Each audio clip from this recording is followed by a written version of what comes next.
கன்னியாகுமரி மாவட்டத்தில் உள்ள ஔவையார் கோவில் சிறப்பு வழிபாட்டு நிகழ்ச்சியில் பெண்கள் ஏராளமானோர் கலந்து கொண்டனர். கன்னியாகுமரி மாவட்டம் தாழக்குடியில் தமிழ் புலவர் ஔவையாருக்கென தனி கோவில் உள்ளது.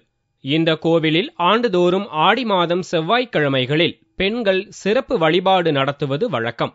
மொழி புலமையால் தமிழுக்கு பெருமை சேர்த்த ஔவையார் தாழக்குடியில் முக்தி அடைந்ததால் அவருக்கு அங்கு கோயில் கட்டப்பட்டதாக வரலாறு கூறுகிறது. இந்த ஆண்டு ஆடி மாதம் செவ்வாய்க்கிழமை ஔவையார் கோவிலுக்கு பல்வேறு பகுதிகளில் இருந்தும் ஏராளமானோர் வந்திருந்தனர். அப்போது அவர்கள் கொழுக்கட்டை அவித்தும் பாயாசம் வைத்தும் ஔவையாருக்கு படையலிட்டு வழிபாடு செய்தனர். ஊர்லனா இந்த மாதிரி கொழுக்கட்டை நேர்த்திக்கடன்லாம் கிடையாது, பொங்கல் இப்படிதான் இருக்கும். இங்க வந்துதான் கொழுக்கட்டை பண்றாங்க. அப்புறம் நான் சின்ன கிளாஸ்ல படிக்கும்போது வீட்டுல எல்லாம் விரதம் இருந்தெல்லாம் இது செய்வாங்க.